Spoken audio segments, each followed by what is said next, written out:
hard to know exactly when it's time to maybe put a loved one in a caring senior service facility. And Dean White's here to tell us all about how we can make that happen over at Caring Senior Service. Hey, thanks so much. It was a pleasure to meet you. Our first time, right? Yeah, first time. You've talked to Bobby every time. I was kind of feeling left out after a while.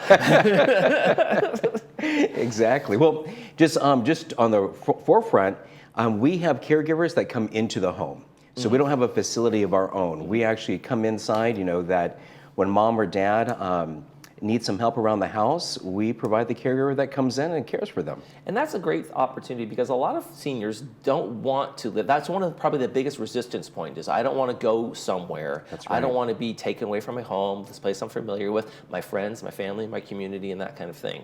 So what are some of the things that when you started this company, and what are some of the pain points that you said we're going to help solve here in terms of for seniors?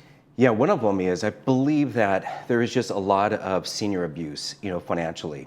And so I wanted to create a company that had a flat rate so that, there's no extra charges for weekends or holidays or no extra charges if we go travel and take you to the doctors or do errands for you. Just one flat rate so that you can trust the integrity of the bill. That's one of the things I wanted to do. But the other thing is that I wanted to be part of a franchise that had a step above with care. And Caring Senior Service actually has something that's trademarked called Great Care. And it is registered and it has all these different steps, including 3 different levels for caregivers to go through to get certified to understand what great care means. And what is when you start this off, you say like you're going to save some folks some money, right? We're going to be able to have that kind of flat rate. Are there tiers that people choose from when we go through that? Like, okay, this kind of level of care here, here, and here, and how does that assessment work? Yeah, so there's always a free assessment. I go into the person's home, talk to them. There's no pressure, and no matter what the care is, it's still the flat rate. And so it doesn't matter if it's simple care all the way to maximum. So somebody that's bed bound. Okay. But we charge one rate. And is it and there's their preventative care? Are these folks licensed nurses? Do they have care abilities? Can they administer prescription pills and those kinds of things as well? Yeah. So our caregivers are all non-medical. Okay. So we would do everything from organizing the meds into putting them into their hands. We cannot put medicine inside of them. Right. But there is a lot of preventative care, and I'm glad you mentioned that. One of the things that people think about is just cost. How much is this going to cost me? Can I afford it?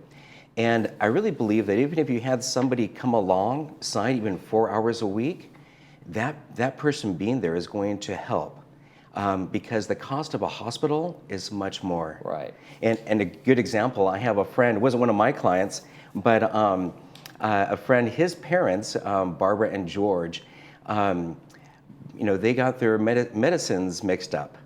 And Barbara took George's pills one night, and the next morning she was unresponsive. Okay. George called her. He called the hospital. I called the ambulance. And long story short, one thing led to another thing. She was in the hospital for a month. And George, being left by himself, was preparing his own meals. He dropped a butcher knife on his toe. Lucky he got himself to urgent care, but then 2 days later fell. And for a week period, they're both in the hospital, different floors at the same time. And if they just had a caregiver 4 hours a week, just coming in and organizing their meds, maybe doing laundry, doing a little meal around the house, or something else around the house, then things like that, the cost of what they went through, so much more than having a caregiver. Right. And I think there's that peace of mind, like we get to our age and we're saying, kind of thinking about our parents, like, are they okay? Do they need help? And this provides a little bit of peace of mind for family members as well as the care for folks in their home still. 100%. You nailed it. We have our caregivers. They write down copious notes what they did that day, and then they take a picture and send it to the office, and we send it to the kids. And the kids get to know what the caregiver did, how mom and dad are doing, And you're right, the peace of mind, because we all live busy lives, right? Right, and that's the thing. And you know, I can't stop my life and go and just be a caregiver somewhere, right? And that's just the reality of how our world works. We have our jobs, we have our rallies, but we also want to keep mom and dad safe and that kind of thing. So when they call for more information, what are some of the first questions someone should ask, or what are the important things that you guys cover? Yeah, a lot of times people want to know if there's a minimum and the cost and what the caregivers can do. And so there is a lot of things, you know, we often get a call like, you know, when mom and dad fell, or if they're not bathing, or if they're forgetting their medications. These are some hot numbers that we hear, and then we often, you know, do an assessment, and again, we're going in to come alongside of the family. So this is not a sales call, it is an information call. Right. You know, if we're informed, then we can save money, and we can also maximize health and life. And how about things like appointments? Because, you know, as seniors, you know, there's an appointment. Got to go to the dentist, going to the doctor, going just to the bridge club. But we're going to go over to wherever it might be. Is there assistance there as well? 100%. We have a client named Jan, and that's all we do. Once a week, she has appointments, and our caregiver, Joanne, goes over, picks her up, drives her to her, usually it's like to the dentist and to the pharmacy, or it's to Costco, or and to the bridge club or something like that. Yeah, definitely. Yeah. And that's that autonomy, I think, that a lot of seniors are also afraid that I don't want to go into a home, I want to be able to drive where I want, I want to be able to go where I want, and that can still provide that freedom, right? 100%. Yeah, our whole goal is for them to be healthy, happy, and at home, and so we want to inspire independence, and so a fall can really ruin that. I think that we all are forgetful, right? So let's set up some parameters or some things that can help that person, and also bring peace of mind to the children at home. Does it also maybe help with, especially someone living alone, that sense of loneliness or not having contact every day, or like there's somebody who I can talk to every day, they're connecting with me, they're making sure I'm okay, and there's that for that senior, there's a reassurance that someone's there for me.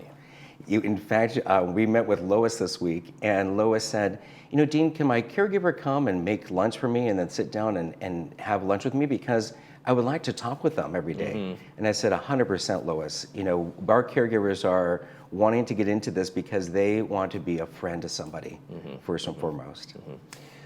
When you started this, your expectation was probably one thing, and then it turned to something. What has changed, or what is in your mind? What was the biggest difference in like what you thought this was going to be like, and what it has become?